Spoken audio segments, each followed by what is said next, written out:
My name is Sid Stewart. I'm going to read part 4 of a 6-part story called Space Cowboy and the Journey to Planet Paradisia. It's a 6-part story for children, written last year by myself for a vacation Bible school and children's church or children's camp setting. I think your children will enjoy this. I've had little children tell me I should publish this, but I thought I would read it and put it on YouTube to see what kind of response I would get from children virtually everywhere, I hope.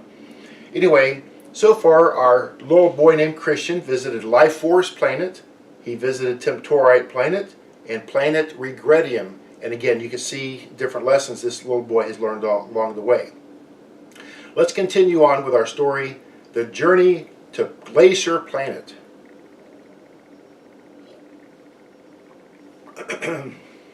It was rather comforting for Christian because he knew he was halfway now to his intended destination, Planet Paradisia. He had come many miles from Earth and had seen many strange and wonderful things so far in his journeys, and he knew that when he reached Paradisia, the Lord of Space, who was known as Alpha Omega, would help him find his way back home. He began to wonder why the Lord of Space was known as Alpha Omega when an alarm began to shriek out on his dashboard. Whoop, whoop, whoop, whoop, whoop, whoop. And he looked down at his gauge board, and the incoming detection radar was blaring away with incoming, incoming, incoming. And he looked at his astro radar that scans the distance in front of him, and he saw a sight that sent shivers down his spine. Space Cowboy was traveling a fantastic 12,000 miles per hour, and he was heading directly toward the Agony Asteroid Belt, or the AAB as it was known. An asteroid is a large moving rock which could be as small as a car or even small as a pebble, I imagine, but as large as a mountain. A belt of asteroids is a pathway through the galaxy where thousands of asteroids circle about at one time, all together. The pathway is so long that it might take years for all the asteroids to go along the belt once.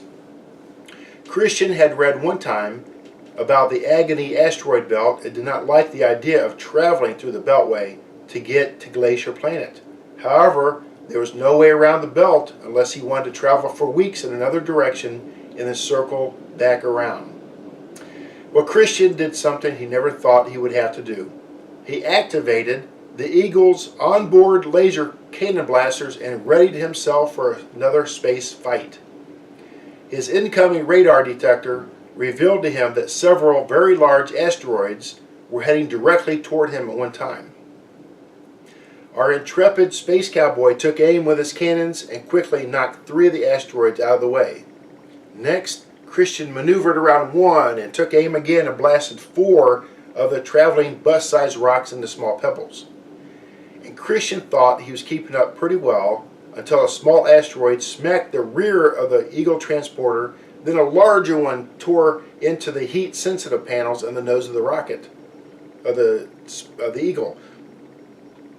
The space cowboy aimed pretty carefully, but the larger asteroids were bearing down on him, and he was not sure if he could handle every one. He just did what he could, but in a moment he saw a familiar white laser flash that shot at the evil Natos a few planets back. The white ship blasted several asteroids into dust as Christian also continued to fire his onboard cannons, and finally he was out of the asteroid belt. He looked around about him and the white ship was nowhere to be seen. Well, up ahead, Christian saw his next stop. Ahead of him lied the beautiful, shining Glacier Planet. Now, do you know how frost glistens on a sunshine day, like in a cold January morning? The frost reflects the light coming from the sun, and reflects it out in multicolors like a light shines through a prism. This is what Christian saw when he saw the Glacier Planet. Various beautiful colors of reds and blues and yellows and greens sparkling from the planet and almost seemed to invite a weary space traveler to take rest on her surface. Now, Christian even thought that maybe his visit to Glacier Planet could be a delightful change and not like going to Temptorite or Regredium. The onboard landing thruster slowed down the Eagle. She straightened into landing position, and steadily she descended onto the surface of Glacier Planet. As Christian exited the spaceship, he first noticed the frigid cold air. Glacier Planet is named after ice glaciers for a big reason. The entire planet is almost like one large round ball of ice, almost like a round ice cube. Christian scanned the surface for miles from an icy hilltop and saw some beautiful but cold sights. For mile after mile, there were only glaciers and icebergs lying at the top of the planet. The surface had to have had sub-zero temperatures, and as far as a person could see with their eyes or telescopes, there was nothing but ice fields, glacier masses, and ice caps. Christian was tremendously glad that his spaceship had he was very glad that his space suit had an automatic heating system that kept his body warm enough to endure the awful coldness of the planet. Sure, Glacier Planet possessed some beautiful, wondrous things with all that ice that glistened like diamonds, but a place like this would never make a home for anyone. Where would you grow your food unless you always liked icicles or ice cream? It would be impossible to enjoy playing outside unless you liked to ice skate. And then, how would a person stay warm on a planet without firewood or oil for furnaces? And how would a person build a house unless you lived like an Eskimo and built an igloo? No, Christian loved the beauty of ice, but Glacier Planet was not for him. And as he thought about these things, he saw movement along an icy hill up ahead. Well, what in the world, thought Christian, I better check this out. Christian walked in the snow and ice, and the sound of his feet made a crunchy noise as he stepped on ice crystals. He saw a strange icy creature trying to run ahead of him, but he caught up with the cold inhabitant and asked him, "Who or what are you?" And the little dwarf-sized creature shivered with nervousness and told him, "I am the iceberg hermit, and I have lived here many, many moons, many years." Well, this poor little creature was made purely of ice and snow, but could run and talk, and his arms were like icicles, and his legs were like legs of a snowman. Not sure what else to ask him, Christian continued. Why are you here, and how did you get here? I was a space traveler to Paradisia, said the little man, when I grew cold in my heart.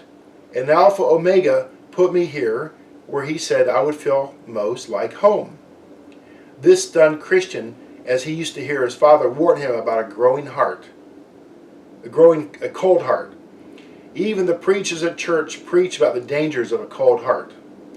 But, said the ice hermit, I really don't care, and I have nothing to share, so get out of my hair. I love my icy domain. I hope I can always remain. Go away, you great big pain. Well, Christian thought about how unkind and cold-hearted this little creature had become, and how it must have grieved Alpha to have to send him away to Glacier Planet. The sad part to the story is that the hermit almost seemed happy in his terrible condition. Well, Christian wondered how this poor creature developed into this cold-hearted little monster when the hermit spoke up again. And no one will be able to make fun of me again because I live in this big world all by myself. So that was it, thought Christian. He was just a lowly little creature who did not know how to make friends and could not take a little joking around, so he became bitter and cold and uncaring about others. He wanted to be by himself, and so Alpha put him on the Glacier Planet to be by himself. Christian responded with a suggestion to Iceberg Hermit. If you want to be friends, I won't pick on you. I won't pick on your cold heart or even how tall you are.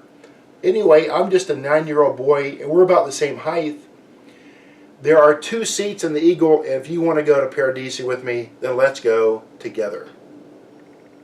Although many would have jumped at the chance of this idea, the Iceberg Hermit did not have to think twice. Thank you, but no. Now go away from me. Leave me alone, and I will leave you alone. And so, with great sorrow, our brave space pilot hiked through the ice and snow and boarded the Eagle once again. After he activated the automatic pilot liftoff system, the Eagle roared into action and lifted Christian on to his next adventure, the next stop of Oceania.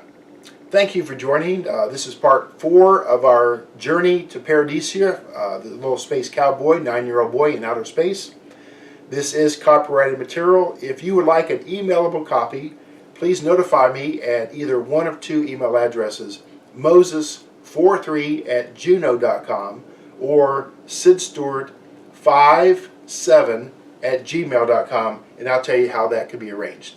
Thank you for joining us, and please share these videos if they seem interesting and encouraging to you. Please share them with other children and boys and girls. God bless. Bye.